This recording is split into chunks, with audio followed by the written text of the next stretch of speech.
ओम नमः शिवाय दोस्तों। भगवान भोलेनाथ आपकी समस्त मनोकामनाएं पूर्ण करें और आप जीवन में खूब सारी तरक्की करें। इसी के साथ आज का जो वीडियो है वो मैं शुरू कर रही हूँ। दोस्तों आज के वीडियो में मैं बात करने वाली हूँ साल 2024 में हरितालिका तीज व्रत के बारे में। बहुत सारी बहनों के ये प्रश्न आते हैं कि दीदी अगर शादी की चुन्नी, शादी का दुपट्टा जो है या शादी की साड़ी नहीं है तो हमें हरितालिका तीज व्रत करनी चाहिए या नहीं करनी चाहिए। तो सबसे पहली बात बताऊँ, हरितालिका तीज व्रत कब है? तो आने वाली 6 सितंबर को हरितालिका तीज व्रत जो है वह साल 2024 में किया जाएगा। बात करूं अगर शादी की साड़ी या चुन्नी के बारे में, तो देखिए जो शादी का चुनरी होता है या दुपट्टा होता है या शॉल होता है, जो भी आप बोलते हैं, वो ओढ़ के पूजा करना शुभ माना जाता है। खास करके जब एक साल के अंदर आपकी पूजा कोई भी हो रही हो, जैसे मान लीजिए किसी जो भी बहनें हैं इसी वर्ष शादी हुई है और वह हरितालिका तीज या करवा चौथ व्रत या जो भी कर रही हैं, अगर आपके पास चुन्नी है तो आप उसको ज़रूर ओढ़ें, उसके बाद ही पूजा करें, तो ये सर्वोत्तम है। लेकिन कई बार बहुत सारी ऐसी बहनें जो पूजा पाठ करती हैं और शादी की जो चुनरी है वो संभाल कर रखती हैं, फिर वो किसी भी पूजा में ओढ़ती हैं, तो ये और अच्छी बात है, आप संभाल के रखें क्योंकि वो बहुत शुभ चुन्नी होती है और उसको ओढ़ के अगर पूजा पाठ किया जाए तो ये सबसे शुभ माना जाता है।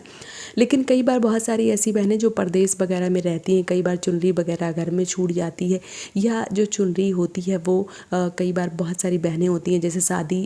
होती है उनकी सर्दियों में, तो वूलन वाला जो साल है वो चढ़ाया जाता है, और जो चुनरी होती है जैसे कई बार किराए वगैरह में लेके आती हैं तो फिर वो वापस कर देती हैं, तो फिर उनके पास नहीं होती है, तो ऐसे में उनको क्या करना चाहिए? तो देखिए अगर आपके पास है तो आप ओढ़ लीजिए, अगर आपके पास नहीं है तो आप मंगाना चाहती हैं बाज़ार से, तो आप किसी भी त्यौहार में जैसे करवा चौथ हो गया, तीजा हो गया, या जो भी पति के लिए व्रत रखती हैं, या आपकी शादी की सालगिरह हो गई, जब भी आप खरीदना चाहती हैं तो आप जो भी चुनरी आपको पसंद आ रही है वो आप खरीद लें और पूजा इत्यादि जो भी आप करती हैं उसमें आप ओढ़ें। अगर मान लीजिए कि ऐसी सुविधा जो है वो नहीं हो पा रही है तो आप जिस भी वस्त्र पहनकर, जो भी आप कपड़े पहन रही हैं, वो लहंगा पहन रही हैं, साड़ी पहन रही हैं, सूट पहन रही हैं, या जो भी ड्रेस पहन रही हैं, खास करके जब हम व्रत करते हैं तो हमें साड़ी सूट यही कपड़े पहनना चाहिए, लहंगे इत्यादि, बाकी कपड़े जो है वो नहीं पहनना चाहिए पूजा पाठ करते समय। लेकिन बहुत सारी बहनें प्रदेश में रहती हैं तो जो भी उनको मिल रहा है वो पहन के मन अच्छा होना चाहिए। विधिवत रूप से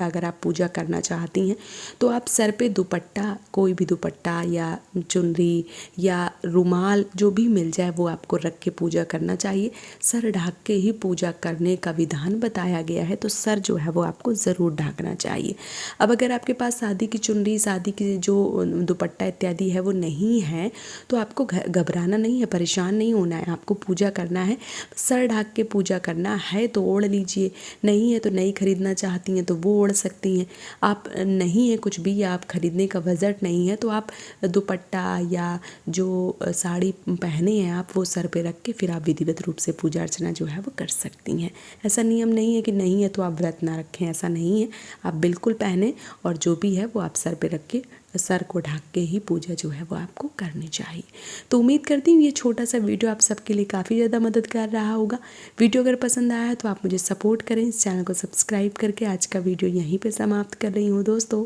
जय माता दी।